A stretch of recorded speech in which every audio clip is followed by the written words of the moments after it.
I love exploring new things, and here I plan to do exactly that. Explore and also document things with all of you.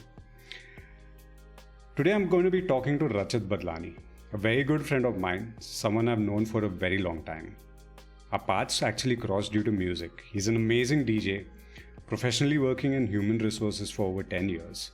And he's also a founder of Wildcast, an initiative that's focused on wildlife tourism in India.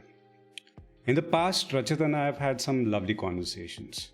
Today I get a chance to speak to him about something I don't really know a lot about, something that all of us actually always take for granted, a skill we all possess, and we never saw it as something that can be further learned and developed.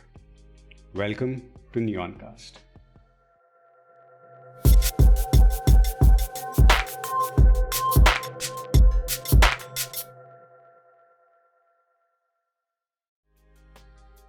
Hi.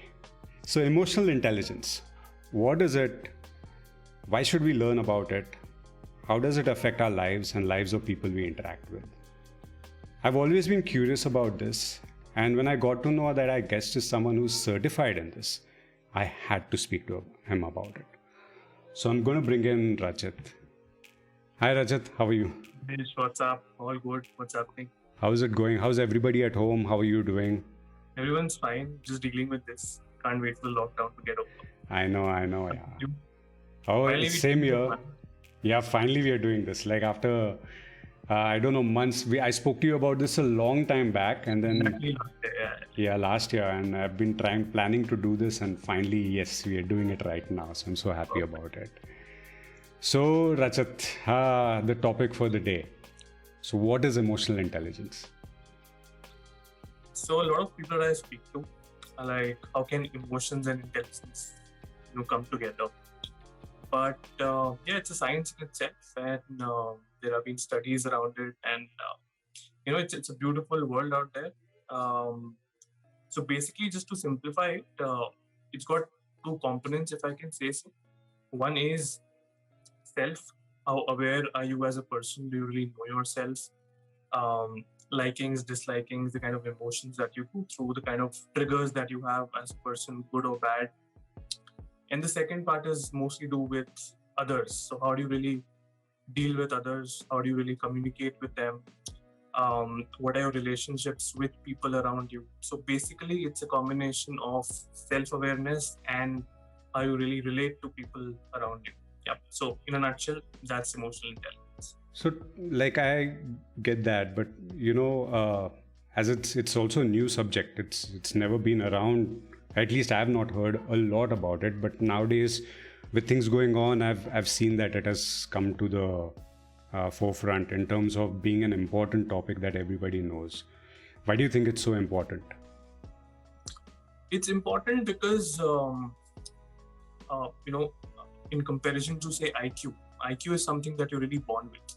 EQ is something that you can develop over the years. The more you know yourself, chances are you're better at emotional intelligence. Are you really managing yourself, and are you really dealing with people around you?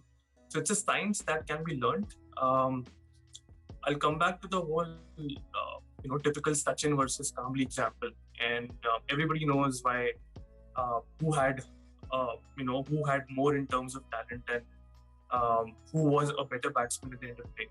So I think emotional intelligence in whatever we do has got a lot of role to play.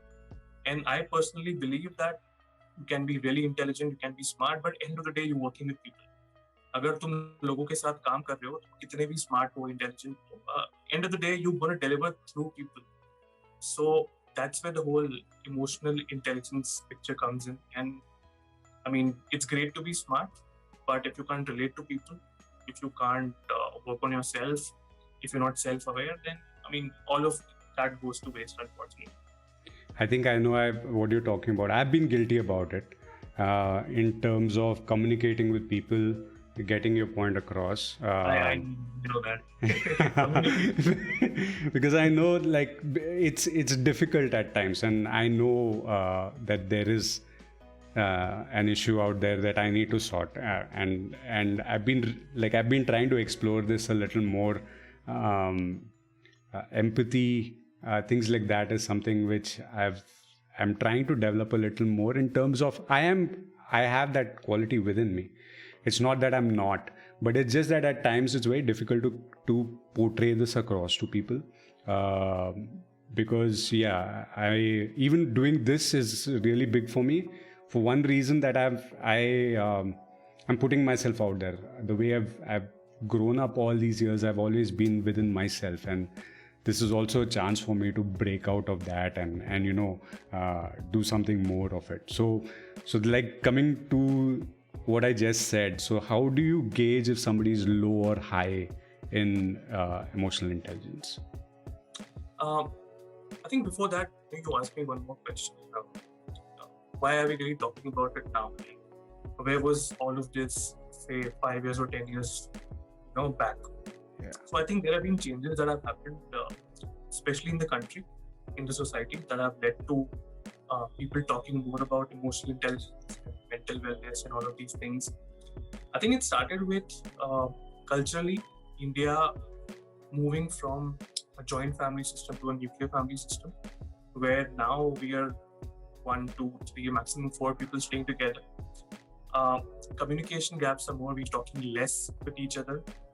We express less. We're more busy in that sense of it.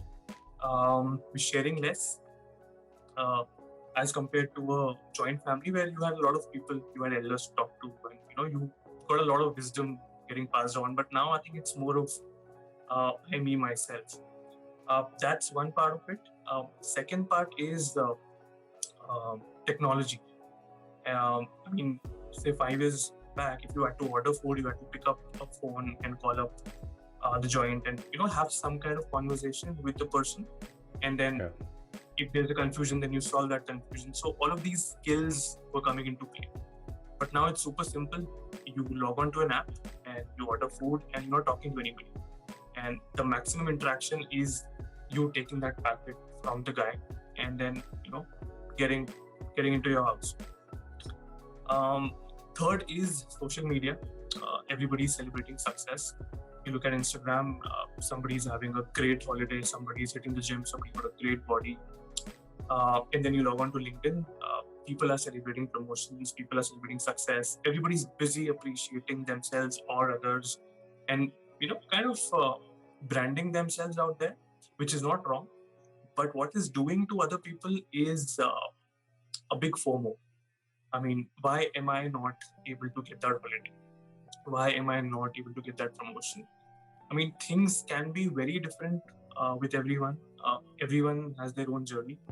But to live in that moment is something that we've forgotten. We're just comparing ourselves to people all the time. And I think that's these factors I think have led to us talking about emotional intelligence, because we're suffering. And suffering, when I say, I think there are issues that we're not really resolving. Just to give you an example, everything is available on a click of a button. You want to order food, you want to go on a date, all of this. But when you have to work on real stuff, which is, say, work on relationships, work on your body weight, work on being fit, I think that's something that does not happen over a click. And that just gets us very restless. And all of this combined, I think, is causing us to talk more about emotional intelligence, because there now is a big gap there. So I totally get it. Technology has made us actually more isolated than connected in some way or the other, because as you said, I actually don't have to meet anybody. The food comes home and I just pick it up and it's there. I get to enjoy it, and within all of this, there's absolutely no interaction with anybody, which was great for me at one point. But now, that's what the lockdown has done. Earlier, meeting people was a choice. Now that I don't have that choice, I really miss it. Because it was always, even if it's like me being isolated at home, getting out there and even seeing people was kind of a luxury. I would enjoy that. We've done a lot of events together, right. And being in between a lot of people and having a blast. But now even that option has gone away, where I would like get to go out somewhere and just have a good time. So like coming back to what I asked earlier, it was like how can one then measure if they're low or high on emotional intelligence?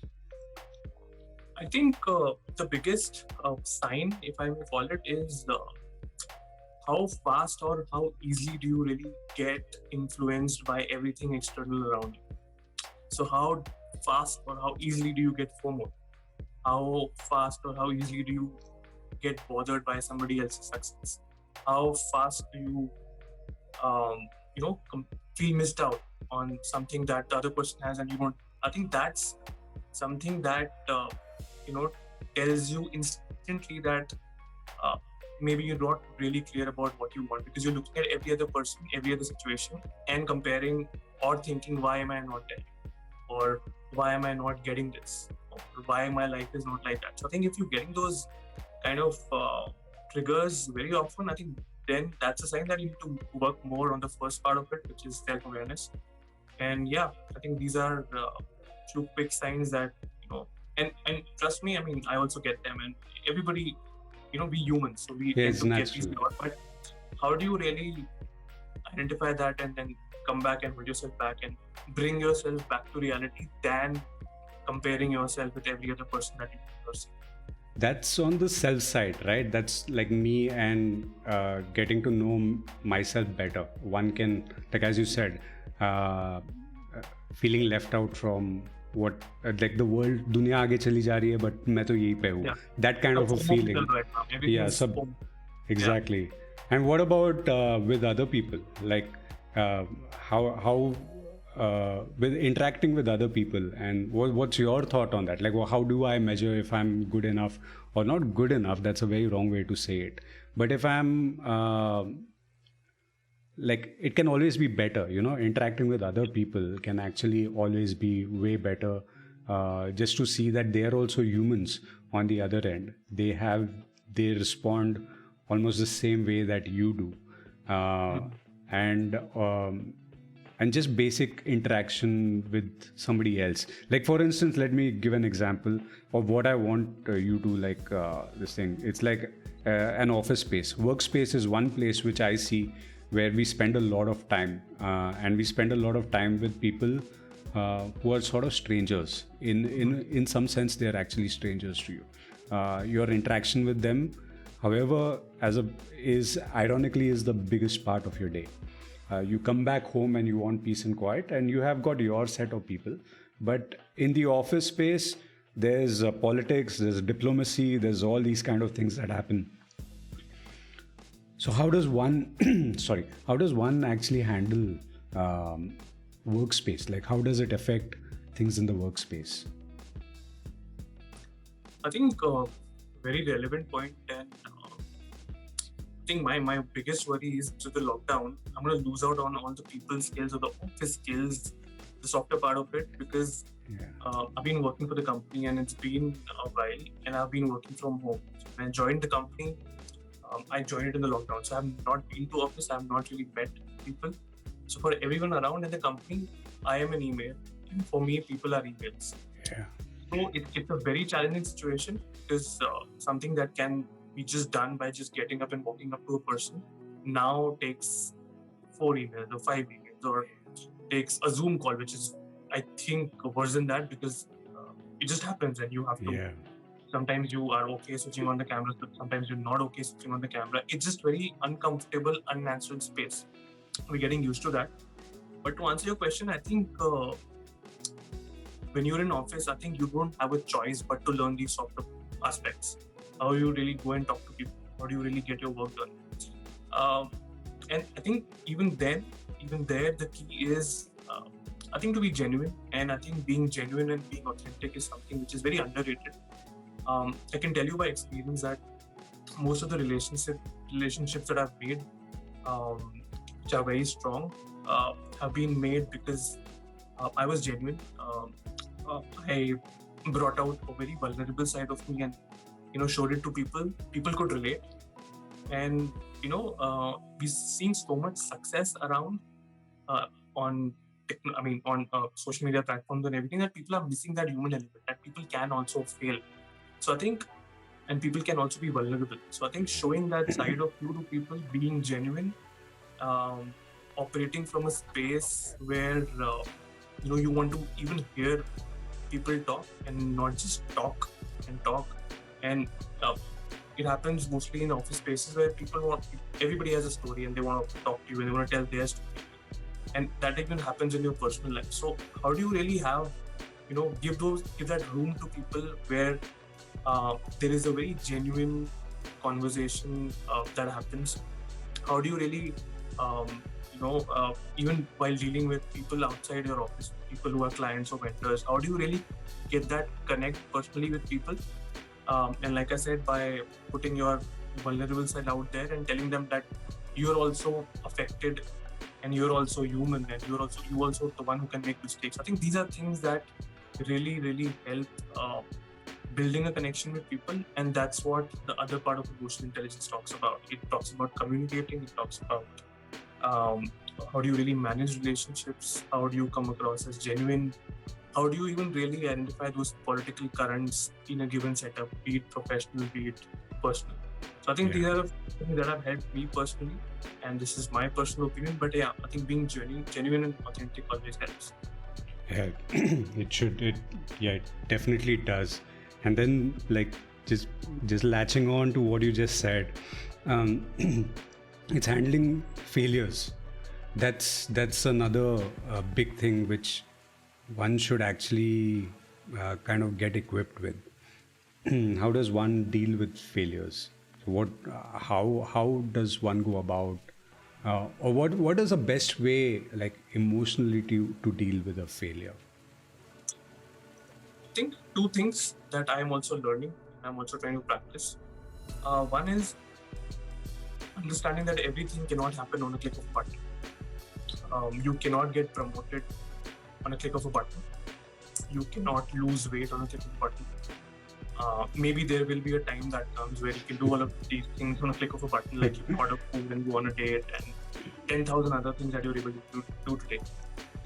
But I think till that time, I think it's important to understand that things take time. Uh, Nobody gets it right in the first shot. I think there are.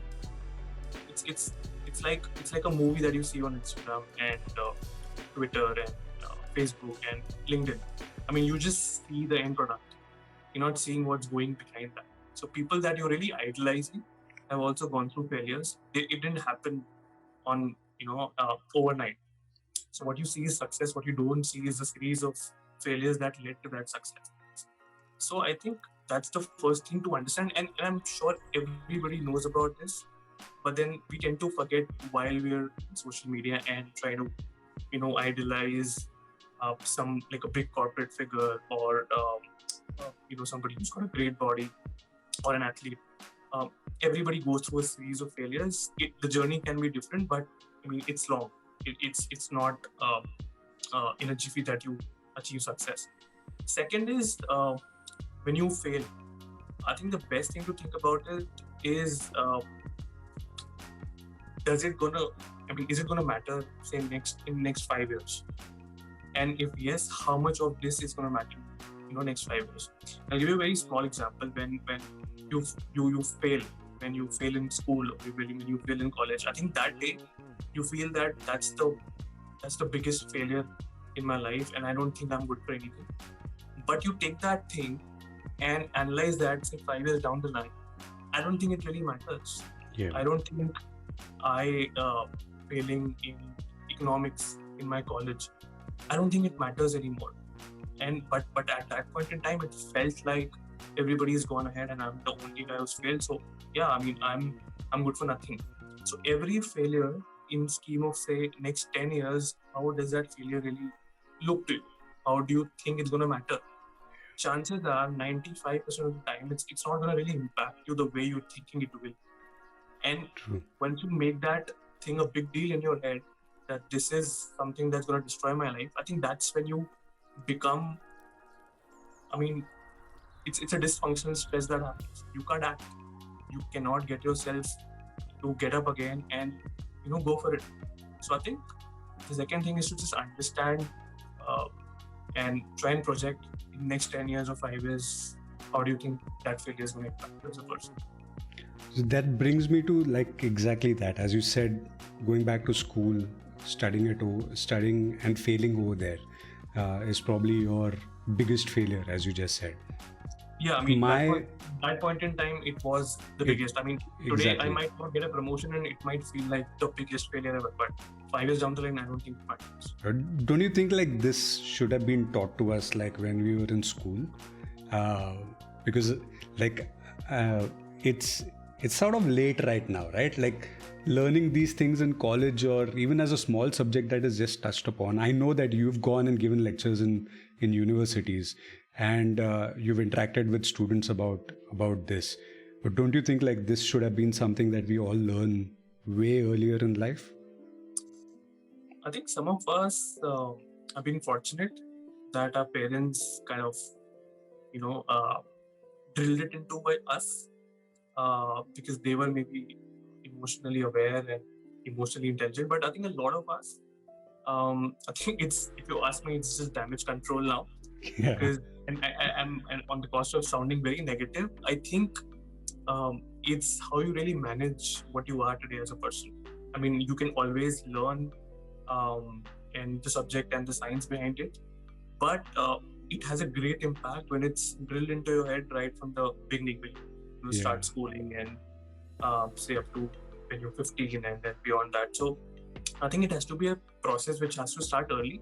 But having said that, I think it's never late to really think about it as something which is important as earning money, as important as being successful, whatever your definition is. But yeah, I mean, to answer your question, it really, really helps if you have these things taught you or spoken to you about early. Yeah. But there's never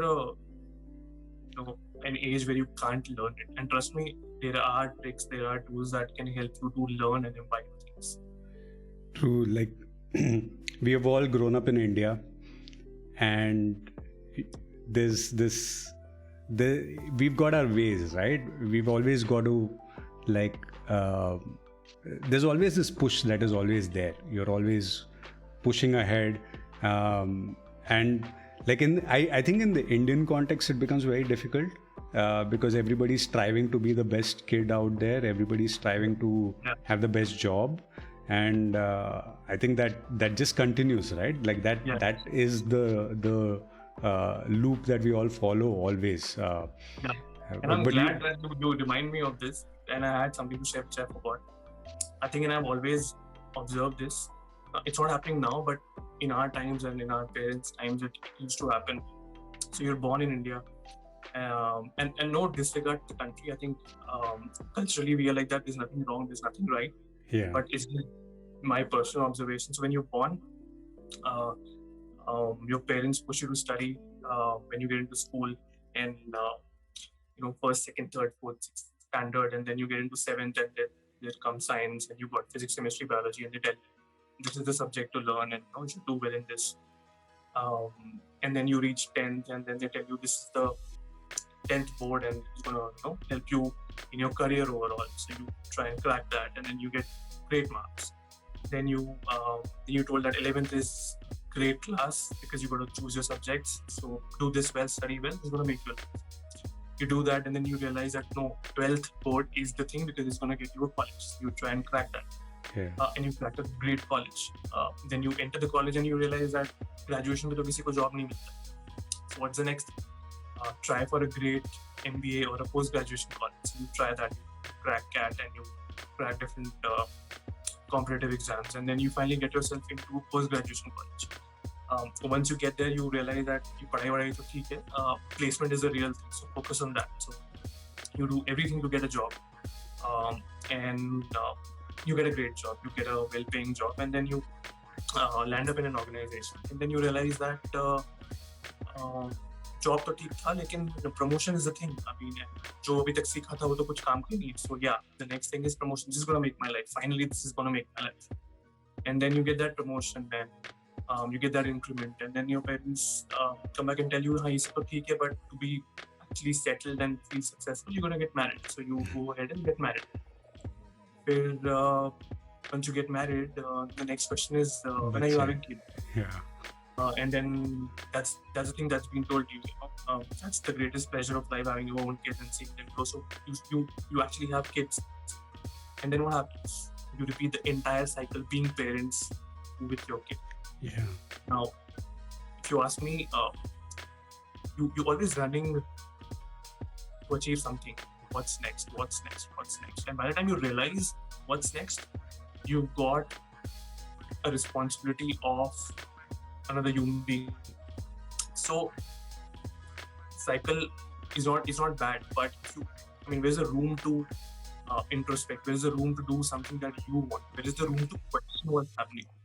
Where is the room or the time or the bandwidth, mental bandwidth, to really understand who you are as a person? Do you really also belong to this race, or do you want to do something different? I'm sure when you went to school, there were like 6 subjects that you had to crack. And if you're not good at any, then you're good for nothing. So where is the space to understand yourself, what you like, what are your passions, hobbies, what drives you as a person? And that's the most important part of self-awareness.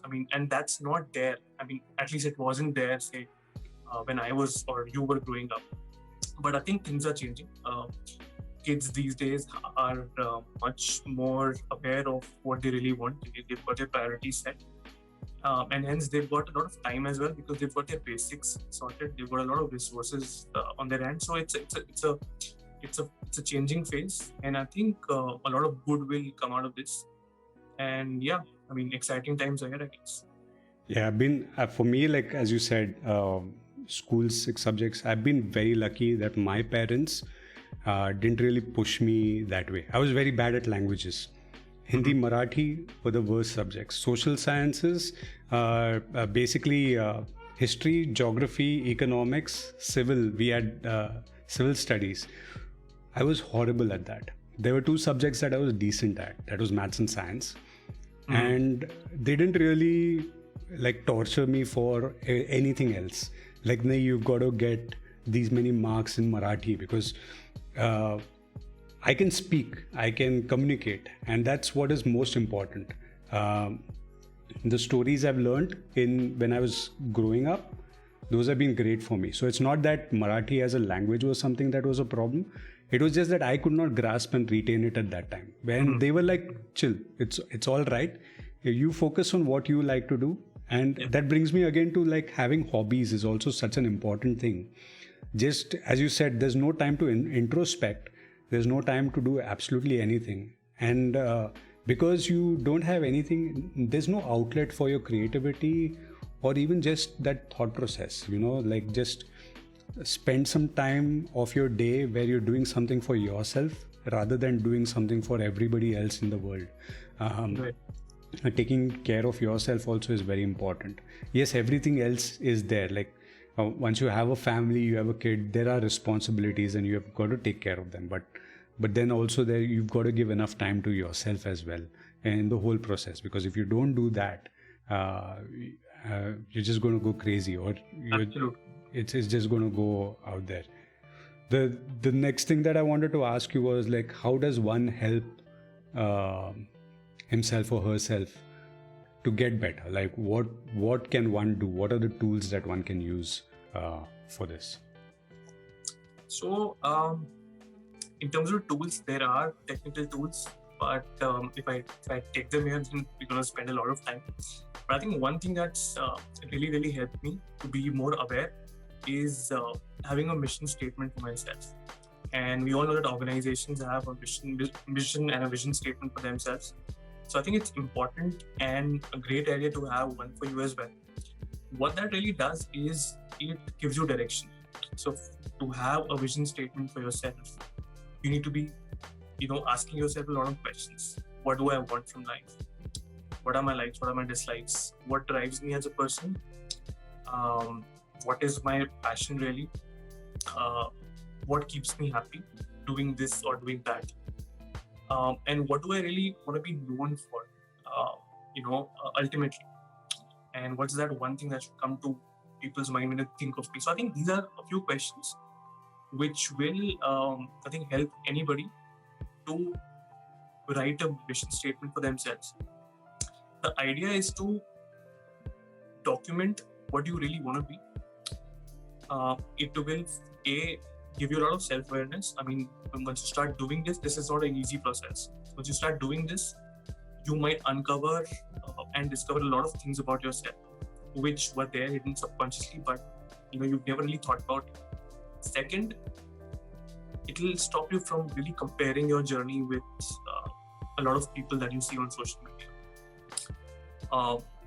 We still do it, but it will stop you from doing it. I mean, the moment you'll do it, you'll realize that this is not what my vision is. My vision is something else, so I need to work towards that. My journey is different. So I think these are the two big advantages of writing yourself a mission or a vision statement. Mission is something which is short term, vision is something which is broad. So if you can do that for yourself, I think great. There's nothing like that. And I know it's helped a lot of people. It's helped me. The moment I take rest, the moment I start comparing, the moment I get FOMO, I think that's what I go to. And it sets me right. It sets everything in perspective. I actually have never thought of it that way. It like this perspective that you just gave me, like have a vision and a mission, or just a vision statement of where you want to be, actually helps a lot, because we all run behind goals, right? ये करना है, वो करना है, 5 साल में यहाँ रहना है, 5 साल में वहाँ रहना है. But I think what, correct me if I'm wrong, but what you're saying is not something about being somewhere, but I think it's more about how you're going to be in certain amount of time. Like how do you measure yourself? Not measure, even measure is a wrong word, right? Because you're going to end up always comparing yourself, because a measurement is comparison at the core of it. It's comparing units. I'm being very technical out here, the techie in me is out. But yeah, measurement is relative, right? So I think like for me, if I have to define a vision for myself, it's something that I've got to I probably have to spend time on it, because I've never thought of it that way. Yeah, I've got to spend a little time. You got to be honest with yourself. I mean, it's not going to come to you easy. I mean, you're going to be tempted to say a lot of things which you might not mean, which might be coming from a space where you, again, comparing yourself. I think once you're honest, I think a lot of goals that you've even set for yourself for the next 2 or 3 or 5 years might seem redundant, because that's not something that keeps you happy. That's not something that you want to be. So I think it's a great exercise. It takes a lot of time. It might not happen in a day.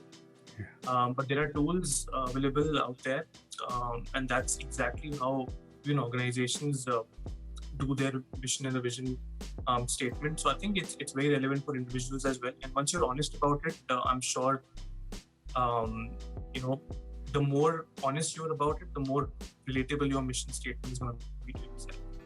Yeah, I hope. Yeah, I've got to spend time on that. I'm going to do that. I'm going to just try and spend some time trying to figure out. Yeah, as you said, it's not supposed to be something that is. Everybody knows what they can't achieve. Like that one part is there. Like not achieve. Again, it's so wrong to say that you're not going to achieve it, but it's about things that you are not interested in. Because it's happened with me where don't you want to buy a Ferrari? नहीं खरीदना है मुझे. Like that's not the plan. Like that's not what I want to do. I think it's more about figuring out what works for you. That's all. Yeah, exactly. I can sit and talk to you all day. We've got to do this again soon. But yeah, time limits. But Rachit, thank you so much for being here today. Thank you so much for giving. It was great.